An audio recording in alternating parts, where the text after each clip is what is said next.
ఈ 3-4 రోజుల వ్యాప్తంగా అయితే తెలుగు రాష్ట్రాల్లో భయంకరమైనటువంటి విధ్వంసమే కొనసాగుతుంది. ముఖ్యంగా తెలంగాణలో కామారెడ్డి, మెదక్ లాంటి డిస్ట్రిక్ట్లు అయితే పూర్తిగా అతలాకుతలమైపోయే వాతావరణ పరిస్థితుల కారణంగా. ఇక రానున్న ఈ 3 రోజుల్లో కూడా మరో అత్యంత భయంకరమైనటువంటి అల్పపీడనం ఏర్పడే ప్రమాదం ఉందని ఇక ఇప్పటికే వాతావరణ శాఖ అధికారులు హెచ్చరికలు జారీ చేస్తున్నారు. సెప్టెంబర్ 3వ తారీఖు నాడు మరోసారి కూడా వాయువ్య బంగాళాఖాతంలో మరో అతిపెద్ద అల్పపీడనం అయితే ఏర్పడే అవకాశం ఉందని చెప్తున్నారు. ఇది ఖచ్చితంగా ఈ రానున్న ఈ 3-4 రోజుల్లో అయితే ఖచ్చితంగా ఈ 4-5 రోజుల్లో అయితే 100% పెద్ద ప్రమాదం వాటిల్లే అవకాశాలు ఉన్నాయి. ఇప్పటికే జరిగినటువంటి విధ్వంసం ఎంత రేంజ్లో ఉందో, అది ఎంత భయంకరంగా ఉందో మనందరికీ తెలిసిన విషయమే. ఇప్పుడు మరోసారి ఈ యొక్క బంగాళాఖాతంలో ఈ అల్పపీడనం కారణంగా మరోసారి కూడా ఇది ఖచ్చితంగా ఓ ప్రమాదాన్ని వచ్చే అవకాశం ఉందని చెప్తున్నారు. ఇక ఖచ్చితంగా ఇది ఈ 5వ తేదీలోపు, అంటే వాయువ్య బంగాళాఖాతంలో సెప్టెంబర్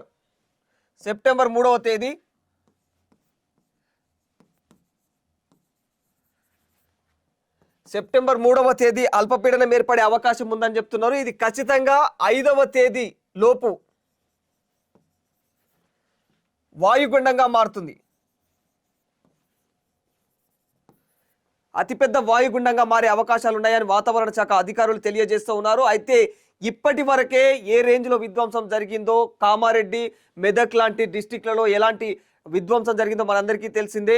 ఎక్కడివక్కడ రోడ్లన్నీ కూడా కొట్టుకుపోయిన పరిస్థితి కనిపిస్తుంది. కొట్టుకుపోవడం కాదు, మొత్తం పెద్ద పెద్ద కయ్యలు ఏర్పడ్డాయి, అంటే పెద్ద పెద్ద కాలువలే ఏర్పడ్డాయి. ఏవైతే హైవేలు ఉంటాయో హైవేలు అన్నీ కూడా ఎక్కడివక్కడ కోసుకుపోయినాయి. మొత్తం కోసుకుపోవడమే కాదు, వంతెనలన్నీ కూడా పడిపోవడము, ఎక్కడవక్కడ చెరువులు, కుంటలు అన్నీ కూడా గండి పడిపోవడం. దాదాపు 500 చెరువులు, కుంటలు, 500కు పైచిలుకే చెరువులు, కుంటలు అన్నీ కూడా గండి పడిపోయినాయి తెలంగాణ రాష్ట్ర వ్యాప్తంగా కూడా. ఇక తెలంగాణతో పాటు ఈ యొక్క వాయువ్య బంగాళాఖాతంలో ఇప్పుడు 3వ తారీఖు నాడు ఏర్పడే ఈ యొక్క అల్పపీడనం ఏదైతే ఉందో, ఈ అల్పపీడనం కారణంగా ఏపీతో పాటు తెలంగాణలో కూడా ఇంకా భారీ వర్షాలు కురిసే అవకాశమే ఉందని చెప్తున్నారు తప్ప ఏమాత్రం ఇది నామమాత్ర వర్షపాతం అని అయితే చెప్పట్లేదు. ఖచ్చితంగా రానున్న ఈ 3 రోజుల్లో ఈ వచ్చే అంటే సెప్టెంబర్ తర్వాత అయితే ఇంకా మరీ భయంకరమైనటువంటి వర్షాలు కురిసే అవకాశం ఉంది. గత కొన్ని రోజుల నుంచి కూడా తెలుగు రాష్ట్రాలు భారీ వర్షాలు కురుస్తున్నాయి. ఇక ముఖ్యంగా తెలంగాణలోని కామారెడ్డి, మెదక్ జిల్లాల్లో అయితే అయితే వరుణ దేవుడు అయితే బీభత్సం సృష్టించాడు. ఇక తీవ్ర స్థాయిలో కూడా వర్షపాతం నమోదవుతోంది. అంటే రోజంతా కూడా కురుస్తున్నటువంటి వర్షాలు రోడ్లు, ఇండ్లు, మొత్తం 7 వాగులను తలపించాయి. వాగులు, చెరువులు మొత్తం పెద్ద పెద్ద అన్ని ఎక్కడ చూసినా సముద్రం లాగా ఏర్పడిపోయింది కామారెడ్డి వ్యాప్తంగా కూడా.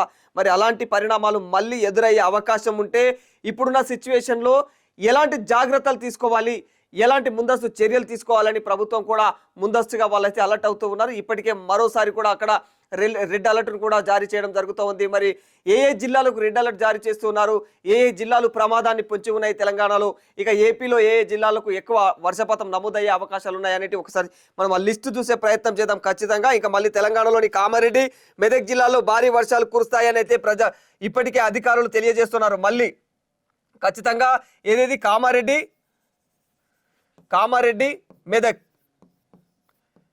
మెదక్ యథావిధిగా మళ్ళీ ఎప్పటిలాగే అక్కడ విపరీతమైన వర్షాలు కురిసే అవకాశం ఉన్నట్టు తెలుస్తుంది. ఇక అత్యవసరం అయితే తప్ప మామూలుగా అయితే బయటికి వెళ్ళకూడదు. ఇప్పటికే చాలా ఆ ప్రాంతం అంతా కూడా అతలాకుతలమైపోతుంది. అక్కడ ఆ ప్రాంతంలో ఎక్కడ అంటే విద్యుత్ అంతరాయం ఏర్పడింది. ఇక విద్యుత్ తీగలు ఎక్కడక్కడ పడిపోయిన సిచ్యువేషన్స్ ఉన్నాయి. కాబట్టి ఆ ప్రాంతంలో అవసరమైతే బయటికి రండి. ఇంకా ఎప్పుడు ఏ రోడ్డు బంద్ అయ్యేది తెలియదు, ఎందుకంటే అక్కడ పడుతున్నటువంటి వర్షపాత తీవ్రత ఆ రేంజ్లో నమోదవుతూ వస్తుంది. కాబట్టి ఖచ్చితంగా ఆ ప్రాంతంలో అయితే 100% అయితే విపరీతమైనటువంటి ఇబ్బందులు ఎదుర్కోవాల్సి వస్తుంది.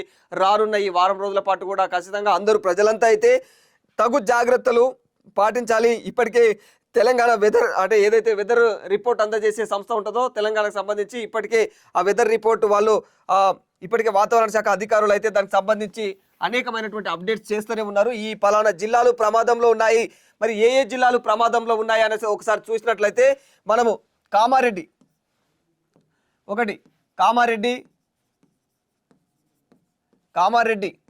రెండవది ఖచ్చితంగా అంటే మెదక్,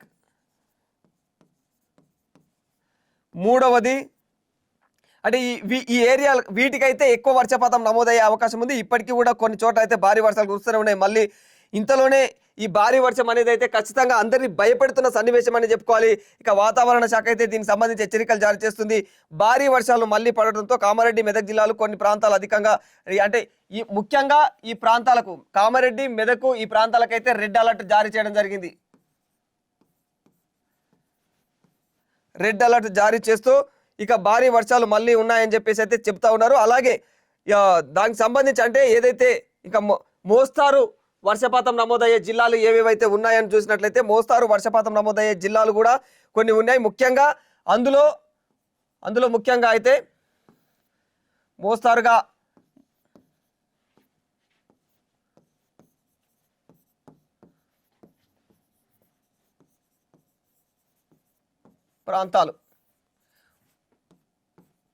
మోస్తారుగా వర్షపాతం నమోదయ్యే ప్రాంతాలు కొన్ని ఉన్నాయి. అందులో ముఖ్యంగా ఏదే జిల్లా అయ్యా అంటే ముఖ్యంగా కొత్తగూడెం,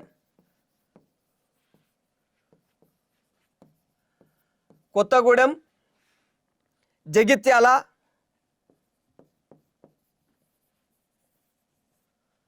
ఆదిలాబాద్తో పాటు ఇంకా ఆసిఫాబాదు, కరీంనగరు ఇలా అన్ని అంటే ఏదైతే గోదావరి పరివాహక ప్రాంతాలు ఉన్నాయో ఆ ప్రాంతాలలో దాదాపుగా ఏవి హన్మకొండ, ఆదిలాబాదు, జగిత్యాల, ఆసిఫాబాదు, కరీంనగర్, మహబూబాబాదు, ఇక మెదకు, ములుగు, మంచిర్యాల, నిజామాబాదు, నిర్మల్, వరంగల్, రాజన్న సిరిసిల్ల ఇవన్నీ కూడా ఈ ప్రాంతాల్లో మోస్తారు వర్షపాతాలు నమోదయ్యే అవకాశాలు ఉంటాయని చెప్తున్నారు. ఇక దాదాపుగా గంటకు చెప్పాలంటే ఇప్పటికే అంటే వర్షపాత తీవ్రత అంటే కామారెడ్డి, మెదక్లో అయితే రీసెంట్గా 50 సెంటీమీటర్ల వర్షపాతం నమోదైంది. ఇప్పుడు మరోసారి ఈ వర్షపాతం కూడా దాదాపు 30 నుంచి 40 కిలోమీటర్ల వేగంతో కూడా ఈ ప్రాంతంలో అయితే బలమైనటువంటి ఈదురుగాలులు 30 నుంచి 40 కిలోమీటర్ల వేగంతో బలమైనటువంటి ఈదురుగాలులు వీసే అవకాశం ఉంది. కాబట్టి ఇదంతా ఎందుకు చెప్తున్నాను నేనంటే ఖచ్చితంగా మీరు అందరూ కూడా తగు జాగ్రత్తలు తీసుకోవాలి. మళ్ళీ సేమ్ రిపీట్ అవుతుంది. ఈ 3-4 రోజులు ఎలాంటి ఇబ్బందులు ఎదుర్కొన్నామో అంతకంటే భయంకరమైనటువంటి ఇబ్బందులు, ఎందుకంటే ఆల్రెడీ డ్యామేజ్ ఎక్కువైపోయింది కాబట్టి ఇప్పుడు మరి అదే స్థాయిలో వర్షపాతం మళ్ళీ నమోదైతే అయ్యే డ్యామేజ్ చాలా ఎక్కువగా ఉంటుంది. ఇదివరకైన డ్యామేజ్తో పోలిస్తే చాలా రెట్టింపు అయ్యే అవకాశాలు ఉంటాయి, ఇంకా ఎక్కువగా నష్టపోవాల్సి వస్తుంది. కాబట్టి ప్రజలైనా, ప్రభుత్వమైనా, ఇంకా అధికారులైనా సరే ఖచ్చితంగా తగు జాగ్రత్తలు, ముందస్తు చర్యల్లో భాగంగా అయితే జాగ్రత్తలు తీసుకోవాలి. ఖచ్చితంగా అక్కడ ప్రభుత్వం ఒకటే కాదు, అధికారులు మాత్రమే వాళ్ళు హెచ్చరిస్తూ ఉంటే మనం ఖచ్చితంగా ఈ టైంలో మాత్రం వాళ్ళను ససమీరా అని అంటే వాళ్ళ మాటను కాదని చెప్పి మనం ఇష్టం వచ్చినట్టుగా బిహేవ్ చేయకూడదు. ఎస్, దాదాపు రాష్ట్ర వ్యాప్తంగా కూడా చూసినట్లయితే 2 తెలుగు రాష్ట్రాల్లోనూ చూసినట్లయితే 30 నుంచి అంటే దాదాపుగా 30 నుంచి 40 కిలోమీటర్ల వేగంతో అయితే ఈదురుగాలులు వీసే అవకాశం ఉంది.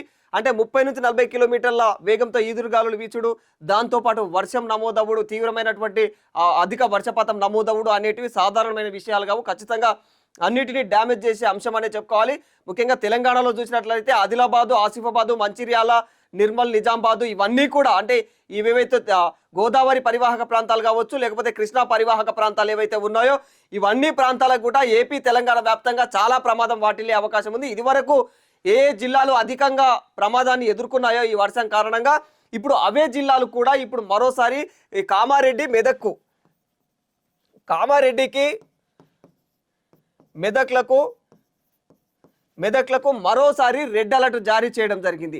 ఇక మరి ఈ ప్రాంతాల వారు, నిర్మల్ ప్రాంతానికి కూడా ఇంకా ఈ ప్రాంతాల వారు ఇంకా జాగ్రత్తగా ఉండాలి. ఆ ప్రాంతంలో ఇప్పటికే అధికారులు అందరూ కూడా ముందస్తు చర్యల్లో భాగంగా అయితే ఒకవేళ ప్రమాదం అంటే ముందుగానే అంటే అధిక వర్షం ప్రభావమైన ఎక్కువ చూపిస్తే వాతావరణ పరిస్థితులు భయంకరంగా మారిపోతే ఎలాంటి జాగ్రత్తలు తీసుకోవాలి, రెస్క్యూ టీంలు ఇప్పటికే కూడా రంగంలోకి సిద్ధమై ఉన్నాయి. ఎప్పటికప్పుడు వాళ్ళని సంరక్షించేందుకు ప్రజలను ఇక అక్కడి నుంచి అంటే చాలా విషయాలలో అయితే ముందస్తు చర్యల్లో భాగంగా ప్రభుత్వం కూడా ఇన్వాల్వ్ అయింది.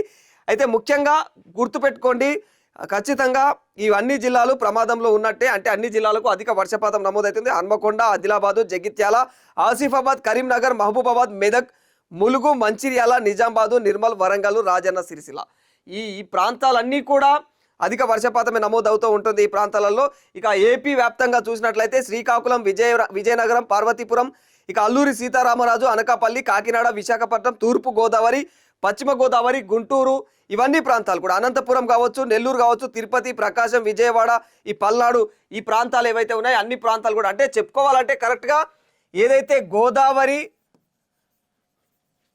కృష్ణా నదుల పరివాహక ప్రాంతాలు ఉన్నాయో